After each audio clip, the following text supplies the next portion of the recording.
Uma das estéticas mais nostálgicas do futebol é, sem dúvidas, a do começo dos anos 2000. A gente lembra daqueles uniformes lendários, da chuteira Total 90, o design da bola, tudo que é dessa época hoje é valorizado como os tempos de ouro do futebol. Era uma época que diziam que se jogava bonito. E a nostalgia, como sabemos, é um dos sentimentos mais perigosos que existem, porque do nada você acaba virando um saudosista e começa a achar que nada mais presta hoje em dia. E sua memória seletiva te faz lembrar só das coisas boas de antigamente e esquece os momentos que não eram tão bons assim. E existe uma máxima, principalmente no futebol brasileiro, de que não basta ganhar, você precisa encantar enquanto joga. Dentre essas e outras, existem várias falácias desse meio do futebol, como de que só entende futebol quem já jogou, ou de como um time com 3 zagueiros é retranqueiro, ou como só merece ganhar quem tem mais posse de bola. A verdade é que o Brasil nunca foi uma referência tática de futebol para o mundo, porque aqui nós sempre resolvemos as coisas no talento. Sempre tivemos os melhores jogadores, os grandes craques que inspiram todo mundo, e o PVC vai falar no seu livro Escola Brasileira de Futebol que a escola brasileira de fato não é tática, é técnica. Nós sempre vencemos porque somos os melhores tecnicamente. E por isso também somos em todo o mundo sinônimo de jogo bonito. Um futebol praticado com alegria, com dribles, criatividade, ofensividade e, acima de tudo, com aquele sorriso no rosto. Mas enquanto isso, o Brasil amarga sua maior seca na história de Copas do Mundo. Eu sou Nathan Pires, jornalista esportivo, e hoje nós vamos falar sobre o legado do Joga Bonito. O futebol é conhecido também como o jogo bonito. E isso vem bem antes da publicidade da Nike ou da geração de 2006, mas bem antes mesmo. A verdade é que a gente nem sabe de fato quando isso surgiu pela primeira vez. Há quem diga que em 1958 o comentarista britânico Stuart Hall usou esse termo para falar de uma baita jogada que jogadores do Manchester City faziam. E há também quem diga que esse termo vem de Didi, príncipe etíope, o principal jogador da primeira conquista brasileira de Copa do Mundo, também em 1958. Então, dá para falar também que o futebol é chamado de jogo bonito há no mínimo quase 70 anos, e não foi a Nike que inventou isso com aquela propaganda famosa do Joga Bonito. Mas a verdade é que o termo fica popular primeiro com o rei do futebol, que inclusive tem esse nome na sua biografia, que se chama Pelé. Minha Vida e o Jogo Bonito. Pelé também falou disso em entrevistas nos Estados Unidos enquanto jogava pelo New York Cosmos e tentava fazer o futebol pegar no país. Pelé disse que os americanos ficavam perguntando sobre o soccer e ele ainda insistia em responder que não era soccer, era futebol. E aí, quando os caras perguntavam qual era a principal diferença de um para o outro, Pelé dizia que a diferença entre o futebol e o futebol americano é que o nosso é um jogo bonito. E a verdade é que poucos esportes no mundo se preocupam tanto com a estética quanto o futebol. Claro que tirando aqueles esportes que tem isso na sua essência, como a ginástica, por exemplo. O futebol costuma valorizar muito a estética acima até dos resultados, às vezes. Tanto que das seleções que mais comentamos hoje em dia, a gente sempre vai lembrar do carrossel holandês de 74 e da seleção brasileira de 82 ou da própria seleção brasileira de 2006. Por esses mesmos motivos, as revoluções ofensivas do futebol também são as mais lembradas com carinho. O tic-tac, por exemplo, é muito mais falado do que o catenaccio italiano, entende? E quando um time predominantemente defensivo vence, fazem parecer que ele tem menos glórias do que se jogasse pra frente. Os jogadores mais famosos são aqueles que conseguem desequilibrar com seus dribles e jogadas mágicas.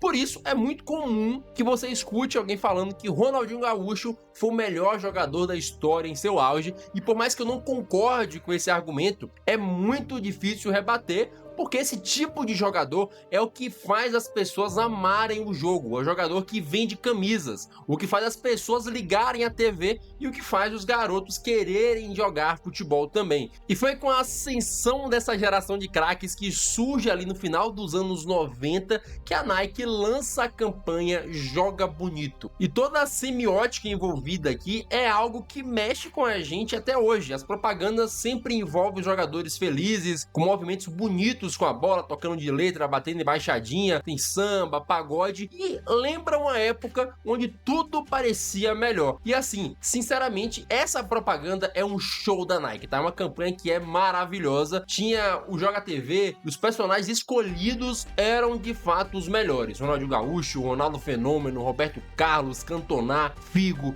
Henry. E todos os vídeos dessa época são históricos, porque essa estética também é muito bem pensada e vai casar, inclusive, com a febre do FIFA Street e todos aqueles movimentos característicos dos anos 2000. E claro que tinha aqui também um grande interesse comercial da Nike, tanto que foi uma época em que o marketing esportivo estourou como nunca antes, tanto que tem aquele vídeo icônico do Ronaldinho Gaúcho testando uma chuteira nova e chutando a bola no travessão várias vezes seguidas. Esse vídeo foi o primeiro vídeo na história do YouTube a passar a marca de 1 milhão de visualizações. E aqui eu também acho que é um bom momento para pedir para você deixar o seu like e compartilhar esse vídeo, porque ajuda demais o canal. E quem sabe a gente bata 1 milhão de views também, igual o Ronaldinho Gaúcho, né? E essa estética do Joga Bonito se tornou algo tão grande que hoje ela faz parte também da moda, que passa e transcende o futebol. Tanto que volta e meia a Nike volta nisso para lançar novas coleções,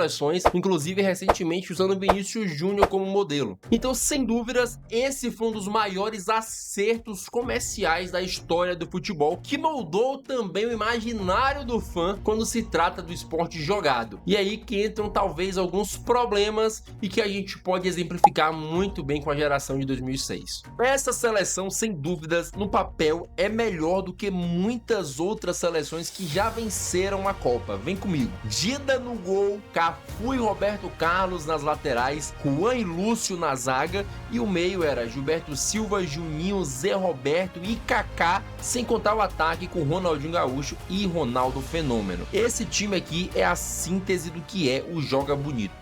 Só que, como a gente sabe, esse time não foi campeão, esse time não ganhou a Copa do Mundo, e em 2006 o favoritismo da seleção brasileira para a Copa do Mundo era muito, mas muito evidente. Além da seleção vindo o título da Copa do Mundo de 2002, ainda tinham vencido a Copa América e também a Copa das Confederações, e o time realmente parecia que era invencível. Além dos vários craques nessa escalação, a gente tem que lembrar que tinham 2 vencedores da Bola de Ouro naquele elenco, Ronaldo Fenômeno e o Ronaldinho Gaúcho, sem contar que o Kaká ainda iria vencer o prêmio no ano seguinte. E eu aposto que até hoje você acredita que foi uma eliminação injusta de uma das maiores seleções de todos os tempos e pipipi, popopó. Talvez tenha sido o Roberto Carlos o culpado por ajeitar o meião, ou o Kaká por não fazer a cobertura. Já te contaram todos esses casos, né? Talvez tenha sido até a linha de marcação, onde metade fez a linha de impedimento e metade não acompanhou a jogada no gol do Henry e tudo mais. Mas a verdade mesmo é que a seleção do Joga Bonito perdeu a Copa bem antes disso. Para a Copa da Alemanha, a CBF escolheu a pequena comuna de Wex, na Suíça, para ser a base da seleção brasileira, que era um local pacato, com menos de 4 mil habitantes, que deveria ser perfeito para uma concentração antes do Campeonato Mundial. Mas o que aconteceu de verdade foi que a CBF pagou milhões para que uma empresa explorasse comercialmente essa estadia. A cidade recebeu mais de 50 mil pessoas e durante a estadia do Brasil lá, a cidade viveu um verdadeiro carnaval.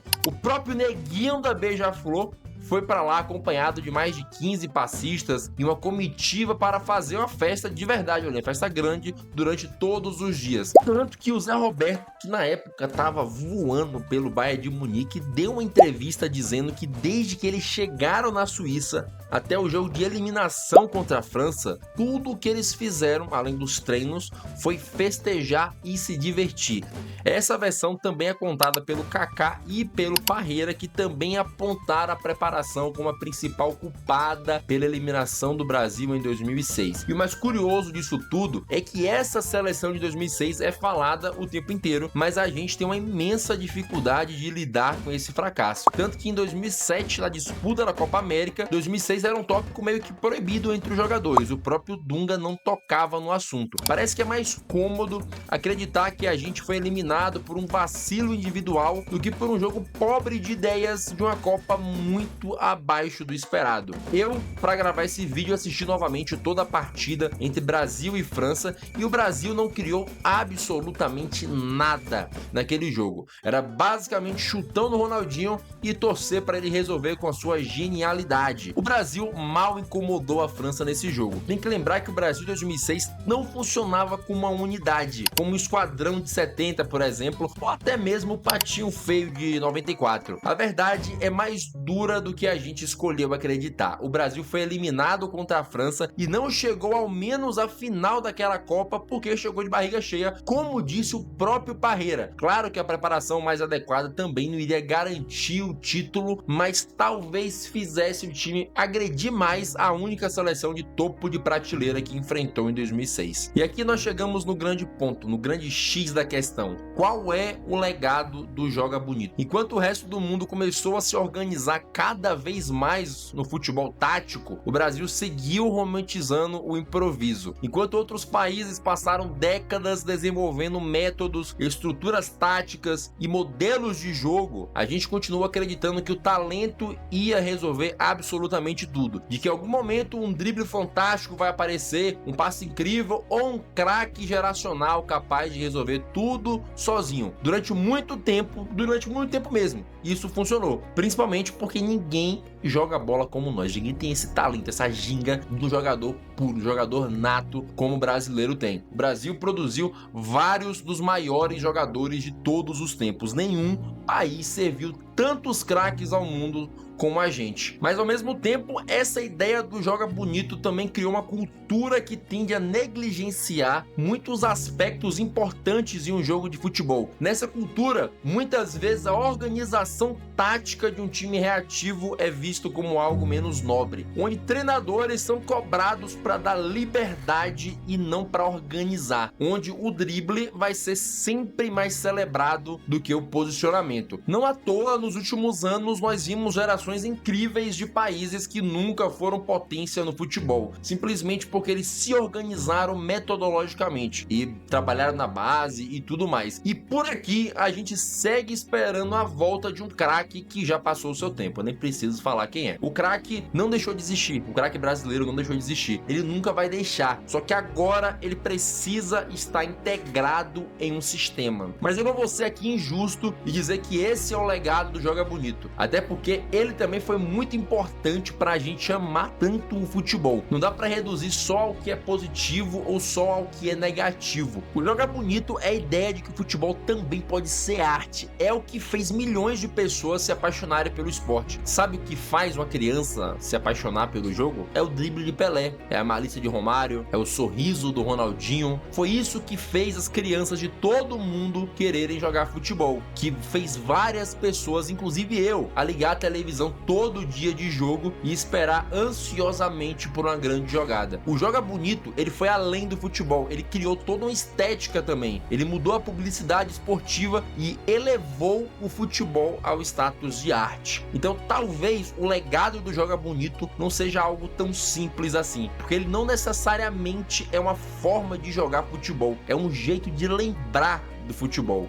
E isso molda muito também a forma como nós pensamos o jogo. Ao mesmo tempo que ele nos deu alguns dos momentos mais bonitos da história do futebol, ele também nos fez acreditar que o talento sozinho é o suficiente. E eu acredito fielmente que a verdade esteja em algum lugar entre esses dois extremos.